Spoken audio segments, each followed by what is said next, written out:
Bien, hemos llegado a la unidad 5, que es la elaboración de los instrumentos de recojo de información. Un instrumento es un soporte material, ¿no? Puede ser una técnica también, y está diseñada bajo ciertas normas para poder registrar de manera confiable y procesables datos que provienen de una fuente primaria específica. En ese sentido, los instrumentos deben ser no solamente bien analizados, no solo en su forma, sino en su contenido, de tal manera que lo que nosotros vamos a recoger en el campo represente y sea válido para poder valorar y calcular, digamos, las variables que van a ser, digamos, las que representan a los indicadores. En ese sentido, nosotros debemos de tener mucho cuidado cuando elegimos los instrumentos y sobre todo cuando los construimos. La validación técnica, esto ya lo habíamos hablado hace unos instantes en otro video, y aquí básicamente, como yo ya les había dicho, es la discusión que se tiene sobre los instrumentos para ver si estos son o están bien diseñados, son correctos, son válidos, ¿no? Entonces, esta validación técnica se puede hacer a nivel interno, ¿no? Con otros profesionales de nuestra organización, con la finalidad de poder recibir retroalimentación de ellos y ver si realmente el instrumento que voy a aplicar es correcto. En tal sentido que podamos hacerlo, tener un instrumento más confiable. Sin embargo, muchas veces dentro de una organización no contamos con profesionales que estén muy cerca al tema o que manejen bien la metodología. En esos casos lo que se realiza es una validación técnica externa.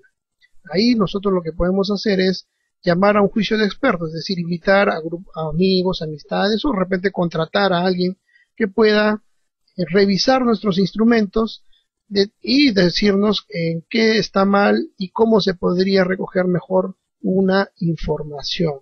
Eso es la validación técnica. Entonces, si nosotros fuéramos consultores, la validación técnica lo tendría que hacer la entidad contratante. Es decir, yo no podría hacer mi propia validación técnica, porque yo podría llamar a mis amigos y decirle que me digan que todo está bien, ¿ok? Entonces lo que debo hacer es, si yo soy consultor, quien valida técnicamente es la entidad contratante. En ese sentido, ellos tienen que dar su opinión. Si me dan el visto bueno, eso quiere decir que ya está validado técnicamente y por lo tanto puedo seguir a la siguiente etapa, que es la validación de campo.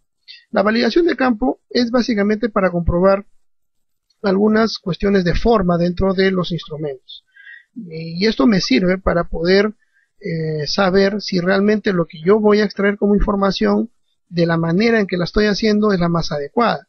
Muchas veces existen términos que son confusos o son digamos o tienen otra connotación en determinados ámbitos. Por lo tanto, si yo voy con esos términos, puedo estar confundiendo al entrevistado y finalmente recogiendo información que no me va a servir. En ese sentido, la validación de campo sirve para comprobar esto. Entonces, y es muy sencilla. No se hace sobre la misma población, se realiza la validación de campo, se realiza a una población muy cercana a la población objetivo, es decir, al ámbito del proyecto, y se puede hacer en una comunidad. No hay aquí básicamente, aquí no se hace muestreo ni nada por el estilo porque es una cuestión cualitativa. Lo único que queremos ver es cuestiones de forma de un instrumento. Por lo tanto, seleccionamos a un grupo de 10 o 15 comuneros o familias sobre las cuales aplicamos los instrumentos y nosotros no nos preocupamos mucho por la información, sino más bien por las características o por las dificultades que va a tener estos entrevistados al momento de aplicarse esos instrumentos. Entonces, el encuestador o el que aplica el instrumento tiene que ir recogiendo información de tal manera que tiene que percibir si tiene alguna dificultad en la comprensión de lo que se le está preguntando. De esa manera, al final de la tarde, reunidos todos, se hacen las discusiones del caso y ver qué se puede cambiar. Entonces aquí ya no es una cuestión de fondo, es decir, ya no se van a cambiar las preguntas, sino más bien es cómo se hacen las preguntas, o si se está utilizando gráficos o colores, pues ver si esos gráficos o esos colores de repente no son comprensibles para ellos, o de alguna manera transgreden sus, digamos, o su cultura, en fin, ¿no? Entonces hay que tener mucho cuidado con eso, y la validación de campo es importante realizarlo en días previos a la aplicación de los instrumentos. No se puede hacer la validación hoy y aplicar los instrumentos de cada 2 meses. La validación de campo siempre se realiza en los días previos a la aplicación, digamos, ya de campo de los instrumentos en la población objetivo.